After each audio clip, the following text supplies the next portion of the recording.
দরিয়া ইনুর, অর্থ আলোর সমুদ্র।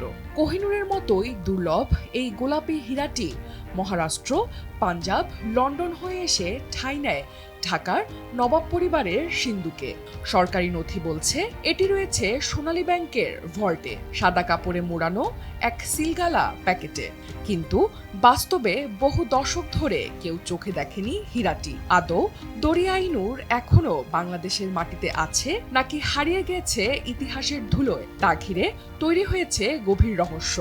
শত বছর ধরে অন্ধকারে ঘুমিয়ে থাকা এই হীরার সত্যতা যাচাই করতে উদ্যোগ নিচ্ছে সরকার।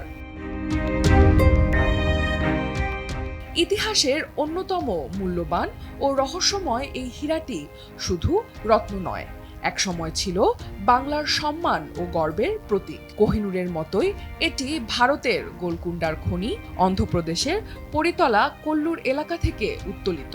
ধারণা করা হয় কোহিনূরের পরে একই খনি থেকে বের হয় দরিয়া ইনুর, আর দুটিরই নামকরণ হয় বাবরি হীরা থেকে রূপান্তর করে।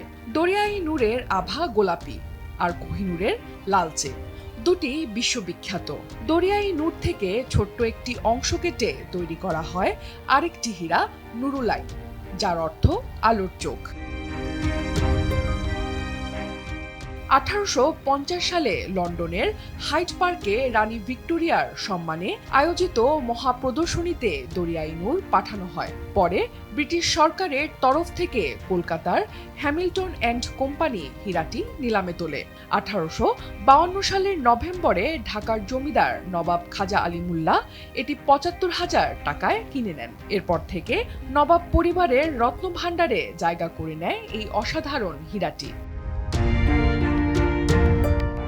কার্নিশযুক্ত আয়তাকার এই হীরাটি বসানো ছিল একটি সোনার তৈরি বাজুবন্দের মাঝখানে। চারপাশে ছিল 10টি ডিম্বাকৃতির ছোট হীরা। মূল হীরাটির ওজন 26 ক্যারেট আর চারপাশের প্রতিটি 5 ক্যারেট করে, সব মিলিয়ে 76 ক্যারেট। 1908 সালে নবাব সলিমুল্লাহ আর্থিক সংকটে পড়ে পূর্ববঙ্গ ও আসাম সরকারের কাছ থেকে 14 লাখ রুপি ঋণ নেন। চুক্তি অনুযায়ী দরিয়া ইনুর সহ অন্যান্য রত্ন বন্ধক রাখা হয় সরকারের কাছে। ব্রিটিশ আমলে এর মূল্য ধরা হয়েছিল প্রায় 5 লাখ রুপি। এই ঋণ আজও পরিশোধ হয়নি। নিয়ম অনুযায়ী এসব রত্ন রাখা হয় ইম্পেরিয়াল ব্যাংক অফ ইন্ডিয়ায়, পরে পাকিস্তান আমলে স্টেট ব্যাংকে এবং স্বাধীনতার পর ঢাকার সদরঘাটে সোনালী ব্যাংকের ভল্টে। সরকারি নথি বলছে সেখানে সাদা কাপড়ে মোড়ানো একটি সিলগালা প্যাকেটেই আছে দরিয়া ইনুর, কিন্তু বাস্তবে বহু দশক ধরে কেউই হীরাটি চোখে দেখেনি।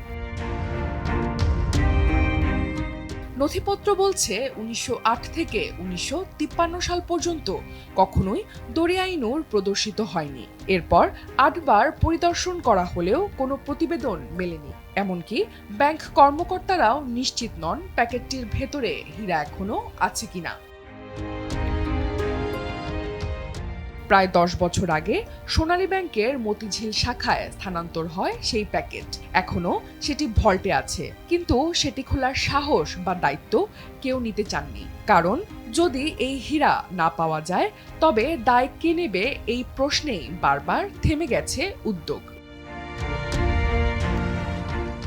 প্রথম আলোর প্রতিবেদন অনুযায়ী বর্তমান সরকারের অন্তর্বর্তীকালীন ভূমি উপদেষ্টা আলী ইমাম মজুমদারের আগ্রহে দরিয়া নূরের রহস্য উন্মোচনের জন্য একটি কমিটি গঠনের প্রস্তাব পাঠানো হয়েছে ভূমি মন্ত্রণালয়ে। অনুমোদন পেলে বিশেষজ্ঞদের সমন্বয়ে কমিটি গঠন করে ভল্ট খোলার পরিকল্পনা আছে।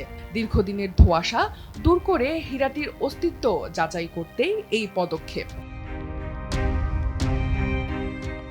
দরিয়া ইনুর কি সত্যি আজও বাংলাদেশের মাটিতে আছে, নাকি এটি হারিয়ে গেছে ইতিহাসের ধুলোয়? নবাব পরিবারের সিন্দুক থেকে ব্যাংকের অন্ধকার ভল্ট পর্যন্ত হীরার এই যাত্রা একদিকে যেমন ইতিহাস, অন্যদিকে এক অপূর্ণ রহস্য।